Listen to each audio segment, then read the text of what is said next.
힐러리 클린턴은 남편이 미국 대통령으로 있던 1995년 벵글라데시의 농촌 마을 마이사하티라는 마을을 방문하였답니다. 아무런 담보도 없이 빌린 소액 대출금으로 자립하는 그 마이사하티의 여성들을 만나보기 위해서였습니다. 힐러리 여사는 그들과 대화를 나눈 중에 이런 설명을 들었답니다. 우리 여성들은 소나 닭, 오리로 소득을 올리고 그래서 아이들을 학교도 보냅니다. 힐러리는 그들의 생활 형편이 점점 나아지고 있고 특히 여성들의 힘이 강해지고 있음을 알아차리고 있었는데 그 마을 여성들이 힐러리 여사에게 질문을 했습니다. 아파, 방글라데시 말로 자매님이라는 말인데 아파, 당신은 암소가 있어요? 아니요, 없는데요. 아파, 당신은 자식이 소득이 있나요? 아니요. 전에는 내가 직접 벌어서 소득이 있었는데 지금은 남편이 대통령이 돼서 그 일을 그만뒀지요. 아파, 아이는 몇이에요? 딸 하나요. 아파, 아이를 더 낳고 싶지 않으세요? 네, 한 둘쯤은 더 낳고 싶은데 하지만 우리 딸 첼시와 충분히 행복하게 지낸답니다. 그러자 마이사하티 부인들은 서로 안타까운 눈길로 이렇게 중얼거렸답니다. 참 딱하네. 힐러리 아파니 암소도 없고 자기 소득도 없고 아이도 딸 하나뿐이고 마이사하티 성들은 힐러리 클린턴 여사를 힘없는 여성으로 생각하였다는 것입니다. 그래서 그들은 힐러리 여사를 불쌍히 여겼다는 것이죠. 그 후진국의 방글라데시 여성들은 세계 최대 강국 미국 대통령의 퍼스트 레이디를 왜 불쌍하게 여겼을까요? 마이샤티 시골 여성들은 힐러리가 누리는 세계 최대 강국의 퍼스트 레이디와 거기에 따르는 부와 권세를 부러워하면서 힐러리 여사에게 돈을 무상 원조해달라고 청원하지 않았습니다. 미국 대통령의 퍼스트 레이디를 아파 자매님이라고 거침없이 불러대면서 마하샤티 부인들은 자기들이 분명히 가지고 살아가고 있는 것을 힐러리 여사에게는 없이 살아가는 것을 보았던 것입니다. 그게 무엇이었을까요? 그것은 참으로 자기 확신과 자력으로 살아가는 자부심과 자기 존중이 아니었을까요?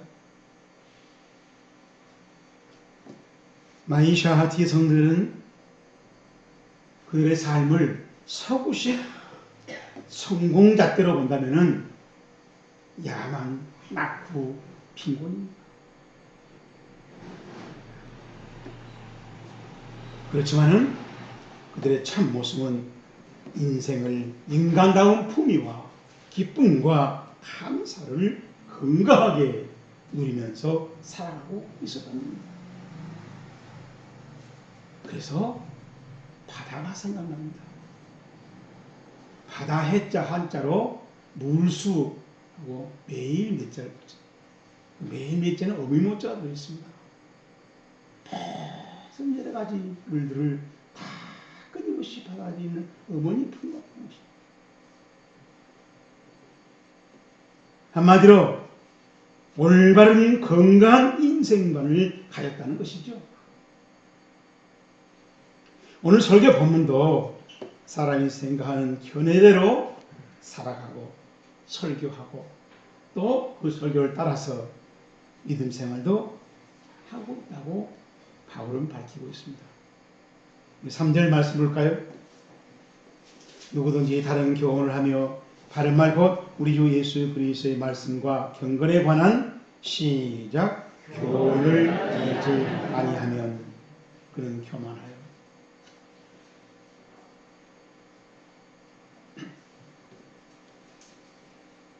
다른 교훈을 하며, 우리 그렇게 번역했는데 이 말은 헬라어로 한단어입니다. 헤테로디다스칼레이라고 하는 말인데 현재는요 계속 진행되고 있다는 얘기예요. 헤테로스라고 하는 말은 다르다 하는 거예요.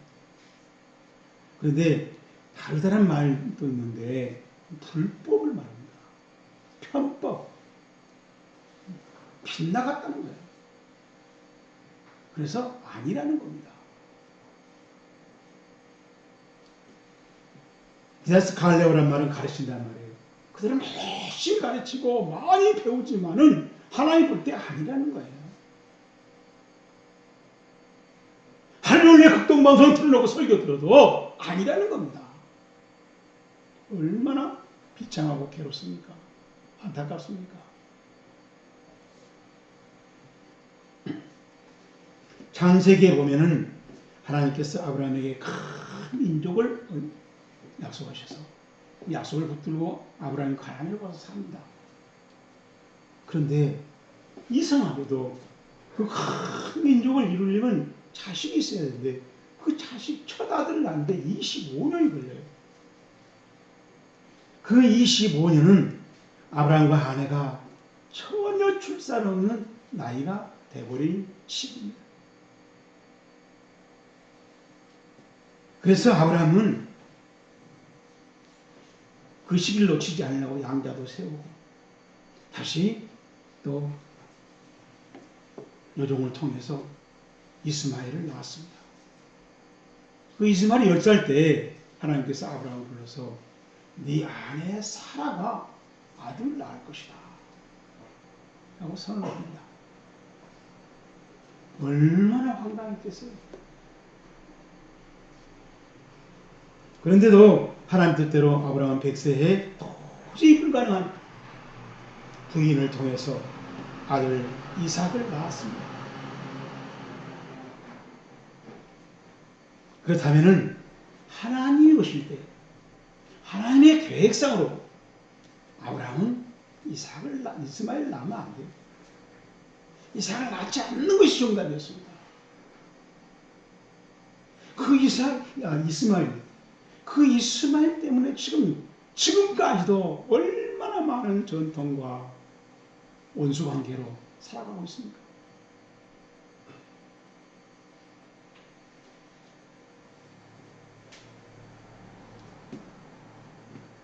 생각해 봅시다. 아브라함은 하나님 말씀 듣고 신앙생활 시작한 그때부터 성경에 보면은 계속 하는 곳마다 제단을 쌓았다고 했어요. 시종일관 예배 생활을 열심히 했단 말이에요. 그런데 하나님이 보실 때 순종이라고 하는 면에서 보면은 아브라함은 빗나간 신앙생활을 했고 그것이 이스마엘 사건입니다. 그래서 25년의 시간이 걸려버린 거예요. 하나님의 축복의 계획이 연기되고 보류되고 시간됐다는 것입니다.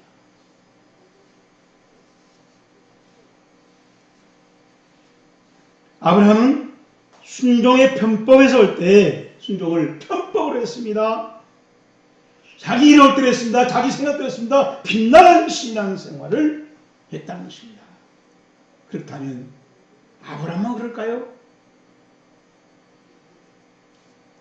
우리 목사님들은 전혀 아니겠죠? 죄송하지만 제가 늘 이 자리에 설교할 때마다 저는 두렵고 떨립니다. 그래서 진실을 말하려고 합니다. 제 눈에는 아브라함보다 더한 목사님들이 너무 많이 보입니다. 나의 삶 속에서 많이 있었고요.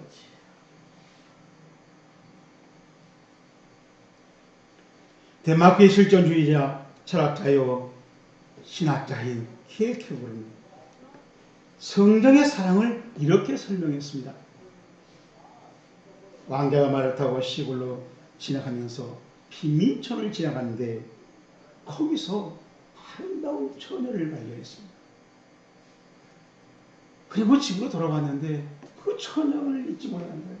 자꾸 생각나고 그리워지고 만나보고 싶고. 그래서 왕자는 고민에 빠졌습니다. 어떻게 하면 그 여인에게 자기의 진실한 그 사랑의 마음을 전할 수 있을까?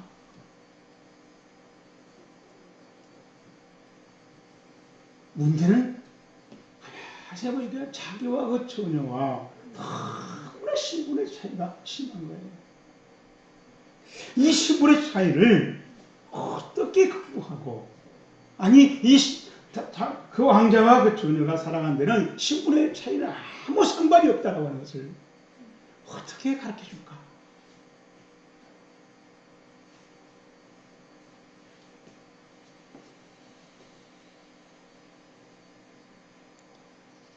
아무리 생각해도 난감했습니다. 사랑하는 데는 가난이나 못 배운 것이 아무런 방해가 되지 않는데 그 아가씨가 그것을 방해로 생각하고 부끄럽게 생각하고 부족하게 생각하고 뒤로 물러나고 뒷걸음을 치기 때문입니다. 사랑은 모든 걸 다 뛰어넘는다는 사실을 깨우쳐주면 되는데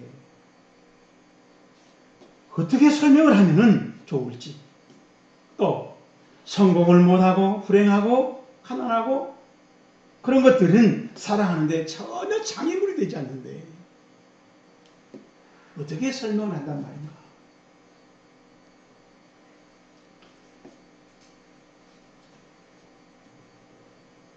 모든 핑계나 그런 부끄럽다고 생각하는 그런 것들을, 그런 문제들은 왕자가 책임을 지고 해결하면 되는데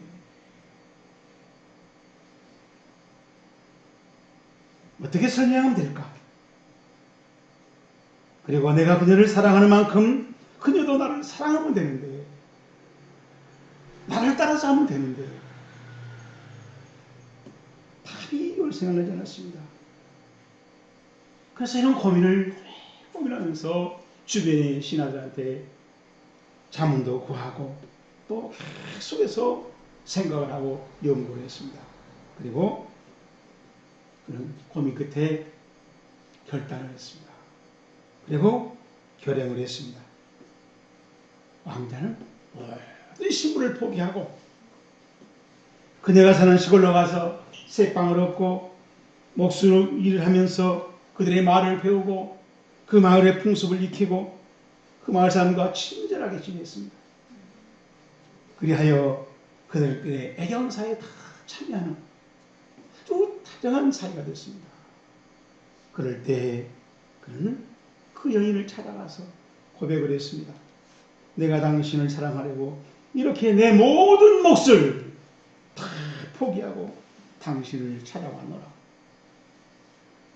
그때야 그 여인이 왕자의 엄청난 사랑을 알고 시인하고 믿고 함께 왕궁으로 돌아가서 왕후가 되었다는 것입니다. 이렇게 킬케고르가 설명을 한 사랑이 바로 사도 바울이 강권한 오늘 설교 본문의 예수 그리스도의 말씀과 경건에 관한 바른 말을 따르는 것이라고 바울은 그렇게 말하고 있습니다. 자, 그러면은 저와 여러분이 바른 말을 올바로 따르는 그 신앙생활을 하려면 어떻게 하면 되는가? 어떻게 하면 우리는 아브라함처럼 편법으로 빗나갈 신앙생활을 막을 수 있는가? 오늘 설교 본문을 통해서 바울이 권면하고 있는 바를 다시 한번 확인하면서 우리의 신앙생활에 필요한 걸 챙깁시다. 첫째로 3절입니다. 누구든지 바른 교훈을 말하며, 바른 말 곧 우리 주 예수 그리스도의 말씀과 경건에 관한 시작 교훈을 따르지 않으나. 아멘. 우리 신앙생활에는 크게 두 종류의 설교가 있다는 것입니다. 바른 말과 다른 교훈. 이 바른 말이라고 하는 말이 바울이 한 말을 그대로 하면 히기아이누시라고, 히기아이노라고 하는 말의 현재 분사형으로 진행되고 있다는 거죠. 히기아이노라는 말은요, 순수하다는 말이에요. 불순물이 섞이지 않았다는 것입니다. 그래서 건전하다, 건강하다 하는 그런 의미가 있어요. 다시 말하면 바른 말은 뭐냐? 경건에 관한 교훈이 불순물이 섞이지 않고 그 교훈을 받아들였을 때, 먹었을 때 전혀 탈이 없는 그런 설교를 말하는 것입니다. 경건에 관한 교훈이라고 했는데 그것도 헬라를 그대로 읽어드리면 테카트 무세레이안 다스칼레이. 테란 말은 그것 정관사 하나밖에 없는 말입니다. 카테란 말은 카타 몸 밑에서 영향을 받는다는 얘기예요. 그 일치를 이룬다는 것입니다. 유세베이안 경건입니다. 다스칼레이아 가르침 교훈. 그래서 뉴킹제임 성경에 오게 되면 to the doctrine which goes with godliness. 경건이 일치한다는 겁니다. 이게 설교와 경건한 삶이 일치하는 겁니다. 자, 이 사실로 한국 교회를 저울질하면 심각해 버립니다. 나부터가 낙제예요.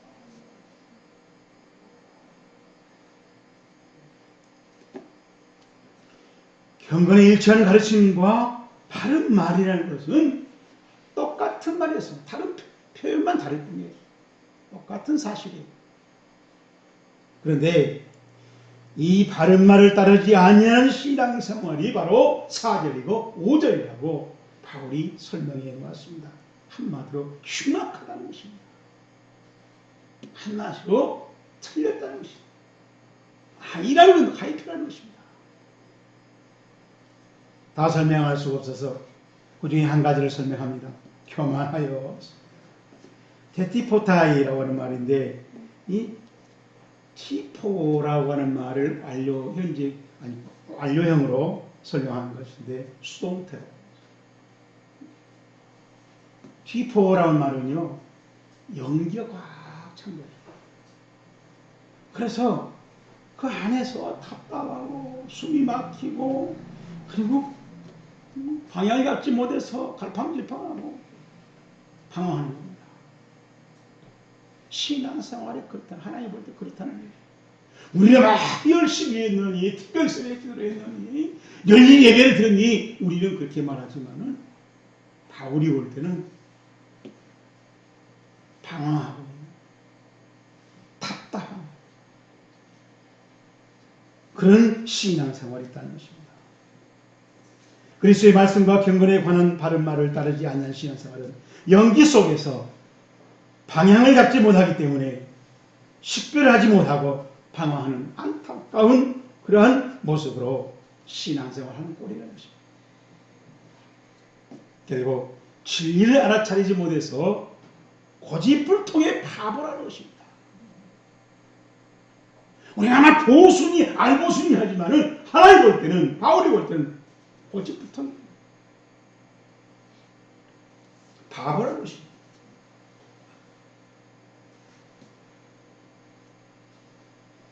테니스 경기에서 제왕이라고 말할 수 있는 독일 선수 보리스 베커라는 선수가 있었습니다. 이 사람 바르셀로나 올림픽에서 우승했습니다. 윈블턴 테니스 대회가 있는데 3번이나 우승했어요. 호주 오픈에서 2번 우승했어요. 미국 US 오픈에서 1번 우승했어요. 한 번도 어려운데 거기에 10명 안에만 들어가도 대단하다고 하는데 이분은 이렇게 많이 웃으면서 그러니까 테니스 제왕이라고 할 수 있죠. 그분이 이런 말을 했습니다. 나는 몰던에서 3번이나 우승했습니다. 그중 한 번은 가장 나이 어린 선수였습니다. 나는 부자였습니다. 필요한 모든 물질을 소유했지만 아주 불행했습니다. 제 마음에는 평화가 없었습니다. 저는 주에 달린 매달에 꼭두각시였습니다. 그래서 자살을 시도했습니다. 그에게 무엇이 그렇게 부족했을까요? 그렇게 유능하게 살면서 여전히 불만스러워서 자살 시도까지 시도했다면 도대체 뭐가 그토록 힘들었을까요? 그런데 최정상에서 비관하는 자들이 보리스 베커뿐이 아닙니다. 하나님의 자녀가 아닌 사람들 가운데서는 흔히 볼 수 있는 일입니다. 인간이 하나님의 언약에 동참할 때 가치와 보람과 소망을 실감할 수 있습니다. 그런 사람이 예수 그리스도와 구주관계를 잘 이루고 있는 그리스도인 것입니다. 참 그리스도인으로 살아갈 수 있기를 주의 이름으로 축복합니다. 두 번째로 6절 말씀입니다. 그러나 자족하는 마음이 있으면 경건은 시작 의인이 된다. 이 된다라고 하는 말이 헬라어는 기노마인데 바울이 쓰는 말은 에스틴이에요. 에스틴은 있다란 말이에요. 된다가 아니라 분명한 사실로 존재하고 있다는 것입니다.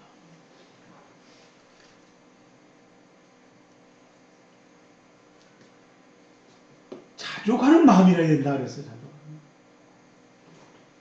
이 자족하는 마음도 헬라어로는 한 단어입니다. 아우타루케이아, 아우토스라고 하는 말과 또 아르케오라고 하는 말이 합쳐져서 한 단어가 되는데, 아우토스라는 말은 그 사람, 그 남자, 또 그 남자 자신, 이런 뜻이 있어요. 그리고 아르케오라고 하는 말은 아주 넉넉하다는 것입니다. 그래서 만족한다는 것입니다. 충분하다는 얘기예요. 현대인의 성경을 보면은 그러나 만족하는 마음으로 경건하게 사는 사람에게 신앙은 큰 유익이 됩니다 라고 번역을 했습니다. 개혁성경에 있는 성경에는 자족을 지족이라고 했어요. 알지자 만족할 때 자기 분수를 알고 사리에 맞게 책임의식을 가지고 살아가는 것을 말합니다. 7절 8절을 봅시다. 우리가 세상에 아무것도 가지고 온 것이 없음에 또한 시작 아무것도 가지고 오지 못하리니 우리가 먹을 것과 입을 것이 있은즉 시작 족한 줄로 알 것이니라. 아멘. 우리의 신앙생활을 환경에 따라서 소유에 따라서 문제가 아니라 그런 것이 상관없이 자족하면서 살 수 있는 비결을 깨우쳐주고 있는 말씀입니다. 먹을 것, 입을 것, 최소한의 검소한 신앙생활하는데 필요한 기준을 말합니다. 사도 바울이 실제로 그렇게 살았습니다. 욥도 자기 모든 재산이 날아가 버리고 자식들이 다 사라져 버렸을 때 그는 내가 모태에서 알몸으로 나와서 안주 또한 알몸으로 돌아갈 것이야. 이 말씀에 이 생각에 맞춰서 판단하고 선택하고 현실을 바라보았습니다. 그렇게 살아가는 신앙관이 있고 그런 신앙관이 삶을 만든 사람도 있다는 거예요. 오늘 저는 우리 목사님들 만나면요, 자식이 잘 됐다고 그렇게 잘 축복받다고 해요. 제가 여기 은퇴한인데 이제 은퇴할 때 얼마를 받아서 축복받았다고 말하는 사람이 그렇게 많아요. 저는 이런 성경을 보면서 안 돼. 지는 못 받으니까 받을 게 없으니까 그러겠지. 이럴까 봐서 말은 못하지만은 내 진심은 그냥 난 성경을 믿습니다.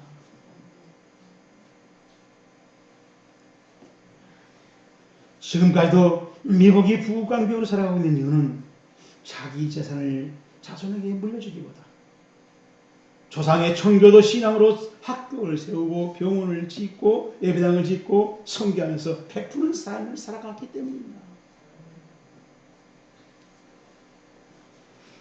어느 집사님이 학교 미인대에 1등한 여자를 꽁무니를 끝까지 따라가서 잡아가지고 결혼했답니다. 사람들이 물었어요. 야, 신혼생활이 행복하죠? 꿈 같죠? 그런 소리 마세요. 내 일생 평생 실수였습니다. 아침마다 2시간씩 거울 앞에 앉아 있습니다. 그때 말을 붙이면 날벼락을 맞습니다. 적당하게 생긴 사람하고 사는 것을 행복하게 생각하세요.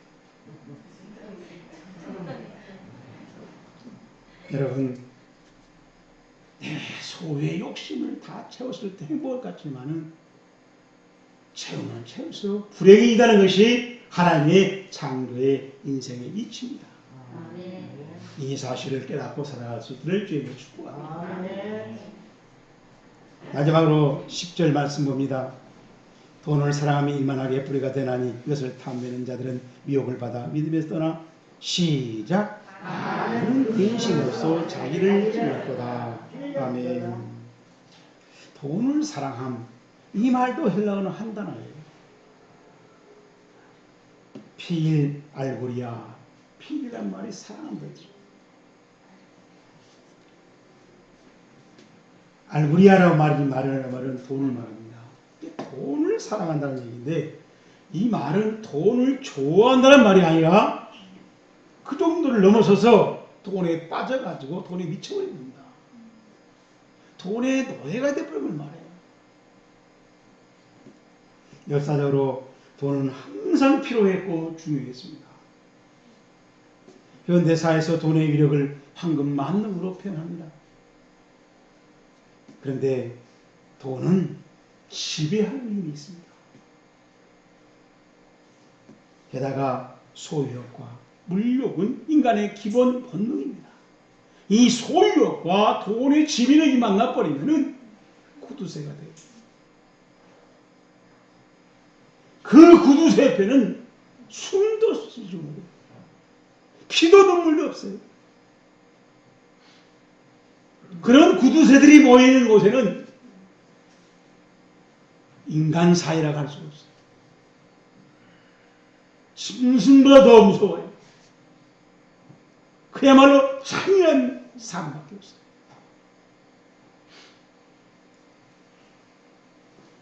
그래서 돈이 사람을 지배하면 일만하게 뿌리가 된다라고 바울은 디모데에게 교훈합니다. 그 이유는 수단과 방법을 사악하게 사용하기 시작하면 아무리 좋은 시작도 아무리 좋은 목적을 가지고 시작했더라도 그것이 다 사악으로 변질되고 만나는 거죠. 돈 그 자체가 나쁜 것은 결코 아닌데 돈은 더러운 돈과 깨끗한 돈이 있습니다. 더러운 돈은 그 돈을 버는 방법이 더럽고 거짓이고 과정을 밝히면 부끄럽고 부당한 방법으로 거짓말로 번 돈을 말해요. 반대로 깨끗한 돈은 항상 정직하고 투명하고 그 돈을 버는 과정을 다 속에서 공개해도 박수를 받는 존경을 받는 그 돈은 그런 돈이 깨끗한 돈입니다. 그런데 이 세상은 어느 사회나 어느 때나 부정한 더러운 돈과 깨끗한 돈이 섞여 있어요.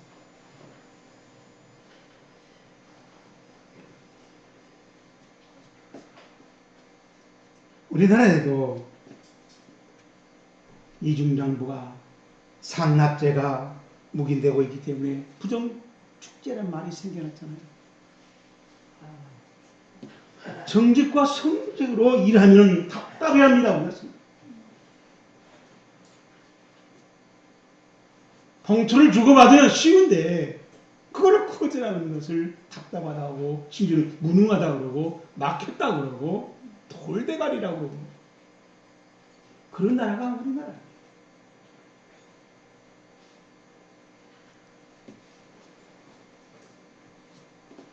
온 나라가 썩더라도 마지막까지 당신들은 썩지 마시오 하는 사람들이 있습니다. 그분들이 썩지 않으면 사회의 소금이 되고 정의의 실천자가 되고 정신적인 기둥이 됩니다. 법관이고 교수이고 의사이고 종교인, 특히 그리스도인이 그렇습니다. 오늘 우리 한국교회에 희망이 없다라고 하는 것은 제가 보기에는 마지막 우리 그리스도인들까지도 썩어가고 있고 떠내려가기 때문에 희망이 없다는 겁니다. 그러는 반에 한국이 못 봤다, 교회가 못 봤다, 난 정신 나갔다고 생각합니다. 한국 교회가 부흥된다? 정신 나갔다고 생각합니다. 지금이라도 소금 같은 교인, 소금 같은 집사님, 소금 같은 장로님, 소금 같은 권사님, 소금 같은 신학생, 소금 같은 목사님들이 생겨나야 한국은 희망이라고 합니다. 한 탈북자가 서울대학교에서 강연을 마치자 한 대학생이 질문했습니다. 왜 북한 사람들은 자유를 위해서 투쟁하지 않죠? 우리 남한 사람들은 목숨 걸고 수많은 우리 학생들이 투쟁을 해서 자유를 찾고 이만큼이라도 자유를 누리고 살고 있잖아요. 대답입니다. 예, 맞습니다. 북한은 투쟁하지 않습니다. 그 이유는 분명하지요. 한 번도 자유를 본 적이 없거든요. 2조 500년 동안 봉건사에서 살았지요. 그리고 30년 동안 일제강점기를 지냈지요. 그리고 나자마자 김일성 3대 세습 독재 조건에 살았잖아요. 언제 자유를 맛보았습니까? 자유를 맛보았어야 그 자유를 찾겠다고 투쟁을 하죠. 어떻게 맛보지 않는 자유를 붙잡으려고 투쟁을 하겠습니까? 마음에 진리를 담지 않으면 경건은 이게 방도로 돌변한다 라고 바울이 말합니다.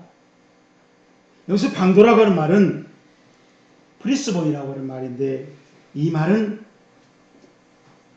포리조라고 하는 말입니다. 이 포리조라고 하는 말은 뭘 얻는다는 말이에요. 획득하는 겁니다. 그래서 에라이 성경에 보면 파이낸셜 게인, 경제적인, 재물적인 이익을 얻는다 그랬어요. 종교를 가지고, 교회를 가지고, 우리 믿음 생활을 가지고 얼마나 돈을 많이 벌었고 재물로 부주로 부를 얻고 좋은 집에 사느냐, 그것이 축복이라고 말하는 그런 신앙관이 생기고 있다는 것입니다. 여러분, 이 경제적인 이익으로 타락한 신앙생활에 물들지 않기를, 그런 교회에 몸담지 않기를 주님으로 축복합니다. 이 말씀이 자주 생각나기를, 여러분의 가슴에 새겨져 있기를 축복합니다.